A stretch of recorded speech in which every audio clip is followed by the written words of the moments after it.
Halo teman-teman, selamat datang kembali di channel YouTube Richard Darmawan. Pada video hari ini kita akan membahas saham-saham yang ada di Indonesia secara khusus menggunakan pendekatan teknikal analisa. Pada video hari ini kita akan langsung saja membahas 4 saham ya. Dan saham pertama yang akan kita bahas hari ini adalah Bank BNI. Saham Bank BNI pada closing perdagangan Jumat ini ditutup cukup positif ya teman-teman, walaupun merah, di mana mengalami kenaikan 0,27% dengan area high-nya ya berada di 9.500 yang artinya sudah berhasil menutup area gap, di mana pada saat pengumuman ex-date dividend saham BNI memang sempat mengalami penurunan hingga ke area 9.000 dan dalam waktu yang cukup singkat ya teman-teman sudah berhasil kembali mengalami kenaikan dari tanggal 28 Maret dan hampir sekitar 3 mingguan ya sudah berhasil kembali nutup gap dan ada potensi untuk melanjutkan kenaikannya menuju ke area resisten di 9.600. Untuk teman-teman yang mau buy on weakness saham Bank BNI, teman-teman bisa gunakan area support di 9.350 sampai area 9.275. Dan untuk area support 2-nya kita letakkan di area 9.150 sampai area 9.000. Perlu diingat bahwa saham-saham perbankan kita ya teman-teman, itu adalah saham-saham yang uptrend. Jadi kalau dikasih kesempatan turun bisa dimanfaatkan untuk buy on weakness. Dan untuk saham kedua yang akan kita bahas pada video hari ini adalah MDKA. Saham MDKA pada closing time frame daily ya minggu ini ditutup mengalami kenaikan yang cukup signifikan 4,6%, berhasil mengkonfirmasi break resisten 4250 sampai 4280, di mana closing pada time frame daily-nya berada di area 4320. Dan kalau kita lihat teman-teman, dengan berhasil breaknya area 4280, maka saham MDKA berhasil membuat sebuah pola yaitu cup and handle pattern. Ini adalah cup and handle-nya dengan area handle-nya itu sampai area 4010, di mana angka psikologisnya berada di kisaran area 4000. Untuk potensi kenaikan dari saham MDKA kalau kita ukur dari area low-nya sampai daripada area breakout-nya, ada potensi naik setidaknya ke area 4.810. Jadi kita letakkan di area sini dan kita tulis dulu ini potensi kenaikan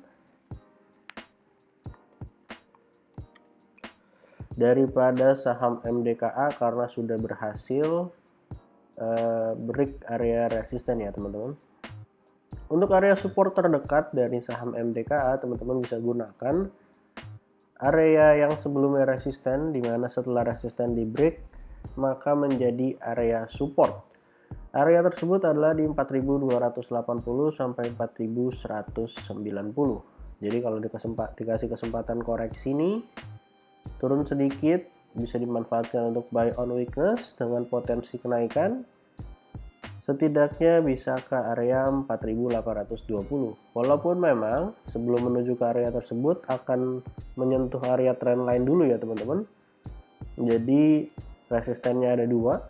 Yang pertama area trendline dan berikutnya adalah melanjutkan potensi kenaikannya. Untuk saham berikut yang akan kita bahas hari ini adalah ASI.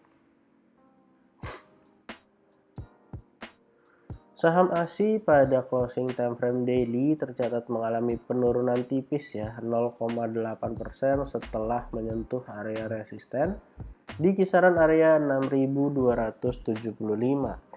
Bisa teman-teman lihat beberapa waktu yang lalu ASI berhasil breakout dari area 6.100, di mana ketika berhasil break maka mengkonfirmasi sebuah pola yaitu cup and handle pattern.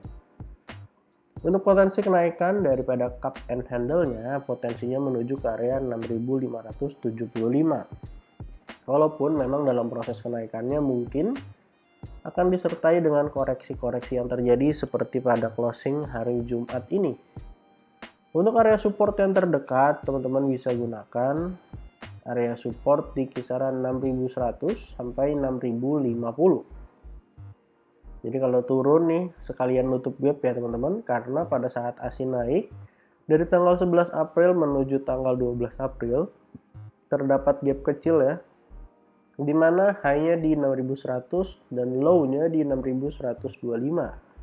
Memang cuma selisih satu tick, jadi kalau dikasih kesempatan turun sebenarnya bisa dimanfaatkan untuk buy on weakness dengan target breakout dari area 6275 serta melanjutkan kenaikannya. Dan hal yang menarik teman-teman, kalau ASI bisa breakout dari 6.275, maka ASI berpeluang membentuk ascending triangle dengan neckline di 6275. Dan potensi kenaikannya kalau kita ukur dari area 6275, kalau berhasil break area resistennya, ada potensi naik setidaknya ke area 7350. Jadi terlihat bahwa ASI sebenarnya cukup baik ya teman-teman.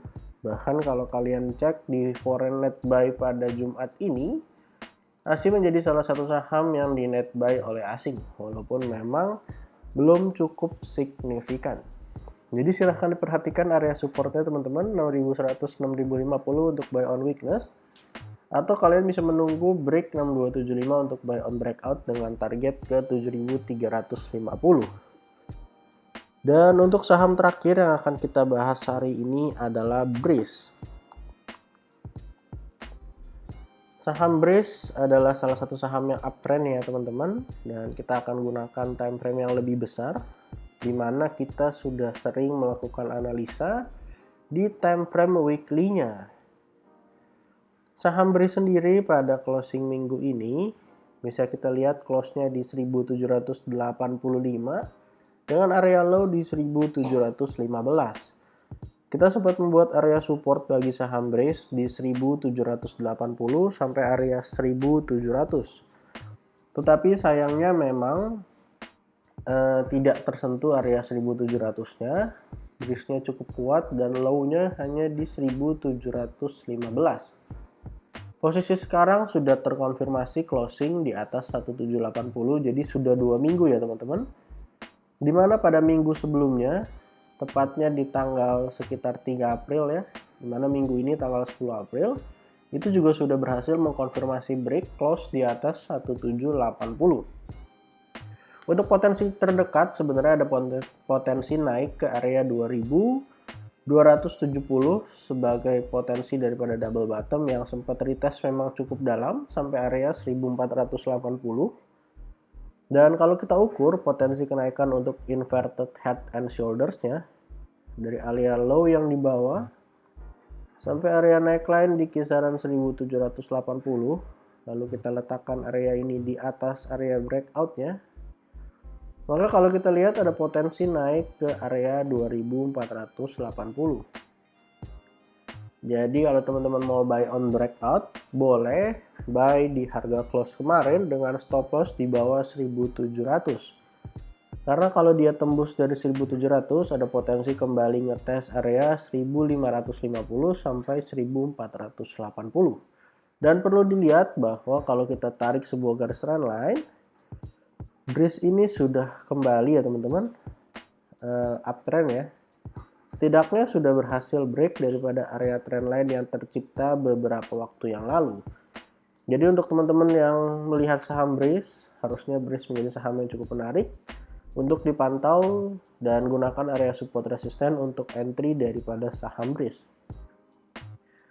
Jadi pada video hari ini total kita ada bahas 4 saham. Dari yang pertama saham Bank BNI, lalu ada saham MDKA, lalu ada saham ASI, dan yang terakhir adalah saham Breeze.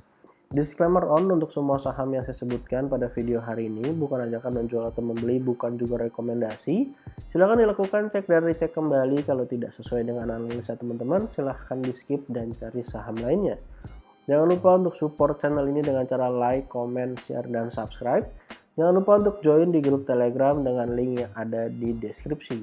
Terima kasih teman-teman sudah menonton video ini sampai akhir. Semoga video ini bermanfaat dan sampai jumpa di video berikutnya.